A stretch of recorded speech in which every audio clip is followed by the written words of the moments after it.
अस्सलामुअलैकुम वरहमतुल्लाहि वबरकातुहू। मैं हूँ आपका प्यारा दोस्त, आपका प्यारा भाई नौशाद पटेल।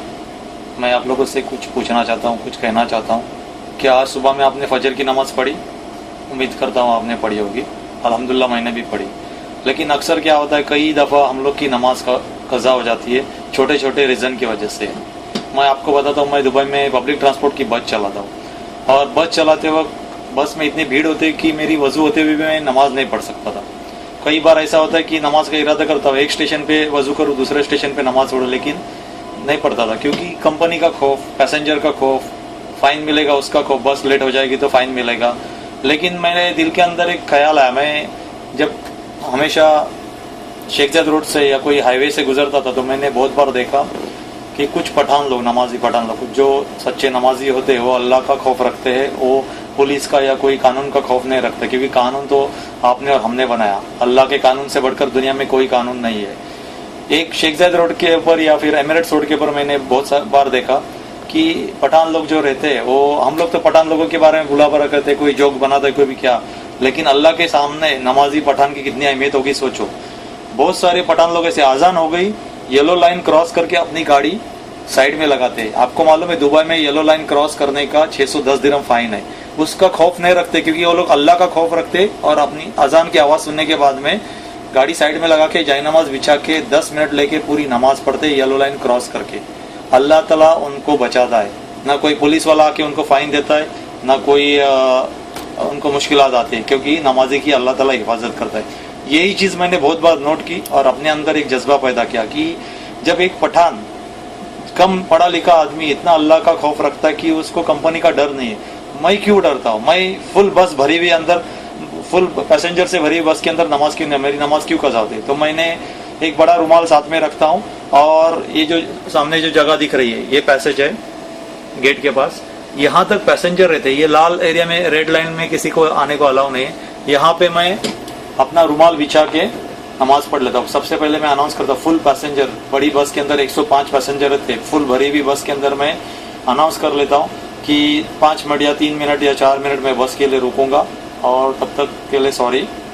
और मैं अपनी नमाज मुकम्मल करके फ़र्ज़ नमाज पढ़ के बस ट्रिप निकलता हूँ। उसके बाद में मुझे कभी कोई कॉल आया, ना कोई फ़ाइन मिला, ना कुछ। और इसके पहले मैं कितना डरता था कि बस लेट करूँगा तो मुश्किल आएगी। अगर हम लोग दिल में इरादा करेंगे तो अल्लाह ताला मदद करता है। मैं आप लोगों से भी गुजारिश करता हूँ, नमाज कभी मिस मत करो। कितने ऐसे डॉक्टर्स है, इंजीनियर्स है, कितने पढ़े लिखे एजुकेटेड लोग हैं। अगर आपने डॉक्टरी की, इंजीनियरिंग की, अकाउंट सीखा, सीए बने, उसका कुछ फ़ायदा अगर आप बेनमाजी रहेंगे तो? अल्लाह के सामने एक बेनमाजी डॉक्टर, बेनमाजी इंजीनियर, बेनमाजी अकाउंटेंट कुछ अहमियत नहीं, लेकिन वही अगर डॉक्टर नमाजी होगा तो उसके अंदर पूरा दीन आ जाएगा। जब लोगों को दवा दे देगा तो क्या कहेगा? ओके, सुबह में एक गोली, दोपहर में एक गोली और रात को नहीं। मैं तो कहता हूँ ऐसा संदेश देना चाहिए, ऐसा मैसेज देना चाहिए, फजर के बाद 2 गोली, जोहर के बाद 2 गोली, असर के बाद 2 गोली, ईशा के बाद 2 गोली। मतलब इसमें नमाज का भी मैसेज जाएगा। दूसरी बात है, एक अकाउंटेंट है या कोई भी है, अगर बेनमाजी अकाउंटेंट रहेगा या बेनमाजी ड्राइवर रहेगा तो अल्लाह के सामने कुछ भी नहीं, आपका एजुकेशन कुछ वैल्यू नहीं। उसके साथ में आपकी नमाज रहेगी तो आपकी डिग्री भी काम आएगी यहाँ भी और आखिरत में। मैंने कल एक वीडियो देखा जिसके अंदर एक टावर क्रेन ऑपरेटर इतनी ऊंचाई के ऊपर टावर क्रेन के ऊपर नमाज पढ़ रहा था।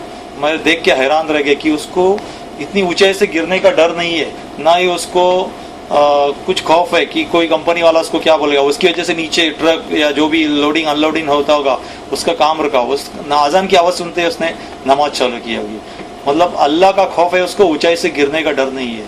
ऐसी छोटी छोटी बातें, कितने अनपढ़ लोग नमाज को कितनी अहमियत देते, हम लोग एजुकेटेड लोग होके हम लोग दीन से क्यों पीछे? नमाज के ऊपर ध्यान दे दो। कोई मैं नई बात नहीं बता रहा, सबको पता है कि 5 वक्त की नमाज फ़र्ज है, लेकिन हम कोताही करते हैं छोटे छोटे रीज़न से। आप कौन से भी ऑफिस में काम करो, मैं दावे के साथ करता हूँ, अगर आपका बॉस हिंदू है या फिर क्रिश्चियन है या कोई और जात का है, और अगर आप उससे 5 मिनट नमाज के लिए मांगे, मैं गारंटी के साथ कहता हूँ 5 मिनट आपको खुशी से दे देगा। इस्लाम के बारे में लोगों की गलतफहमियां दूर हो चुकी है। इस्लाम को लोग लाइक करते हैं, अदर कम्युनिटी के लोग भी लाइक करते हैं। आपको नमाज के लिए पूरा वक्त दिया जाएगा। आपको पता है इसके बारे में, एपीएमसी मार्केट के अंदर हिंदू लोगों की दुकानें जुम्मा की नमाज को बंद होती है। इतने बड़े बिजनेसमैन सब अपना होलसेल का मार्केट पूरा बंद रखते हैं सिर्फ मुसलमानों को नमाज पढ़ने के लिए, जगह देने के लिए। जब एक हिंदू भाई मुसलमान को नमाज पढ़ने के लिए अपना शटर बंद रख सकता है, अपना कारोबार बंद रख सकता है, तो हम क्यों नहीं अपनी गाड़ी साइड में क्यों नहीं लगा सकते, अपने दरवाजे दुकान के क्यों बंद नहीं कर सकते, 5 मिनट या 10 मिनट नमाज के लिए क्यों नहीं रख सकते। ऑफिस में है तो आप ऑफिस का अगर बॉस नहीं मानता है तो आप अपना काम खत्म होने के बाद में 10 मिनट ज़्यादा काम करो, 20 मिनट ज़्यादा काम करो, नमाज के लिए 5 मिनट ले लो, जय नमाज साथ में रखो, कि कौन सी बड़ी बात है। नमाज छोटे छोटे रीज़न के लिए हम लोग कज़ा कर देते हैं, वही बच्चे हमारे सीख जाते हैं। अगर हम छोटे बच्चे रहते, हम लोग को मगरिब की नमाज को ऐसे गांव में बराबर जाते हैं, दूसरी 5 वक्त की नमाज को क्यों नहीं जाते। मैं एक बात कहता हूँ कि ज़्यादातर इस्लामिक तालीम से हम दूर रहते जा रहे हैं। बच्चे इंग्लिश मीडियम में पढ़ते, सुबह में फजर के टाइम पे हम लोग उठते, क्यों, नमाज के लिए नहीं उठते, बच्चों को नहलाने धुलाने के लिए, बस तक पहुंचाने के लिए। वही चीज़ अगर पहले बच्चों को उठाओ, नहला धुला के फजर की नमाज से शुरुआत करो और बच्चों को तालीम दे दो कि टीचर से परमिशन लेके बराबर नमाज पढ़ो, तो बच्चे के अंदर पहले से दीन आ जाएगा। वो बच्चा जब इंटरव्यू को जाएगा, अजान की आवाज़ सुनेगा तो पहले इंटरव्यू को जाएगा कि वो नमाज को जाएगा। जब हम अपने कारोबार को अहमियत नहीं देंगे, अल्लाह की बताए हुए रास्ते पर चलेंगे, रसूल सल्लल्लाहु अलैहि वसल्लम के बताए हुए रास्ते पर चलेंगे, तो इंशाअल्लाह हम कामयाब हो जाएंगे। एक छोटा सा मैसेज था, मैं कोई आलिम या मुफ्ती या कोई फिरके का या कोई ये नहीं, आपका एक प्यारा छोटा सा भाई हूँ, बस एक रिमाइंडर था। बहुत सारी चीज़ें हम लोग शेयर करते हैं, जो हंसी मजाक ये वो तो चलता रहेगा, उसके साथ में अच्छी बातें भी शेयर करना चाहिए। अब मेरी ट्रिप का टाइम हुआ, दुआ में याद करना। अल्लाह हाफ़िज़।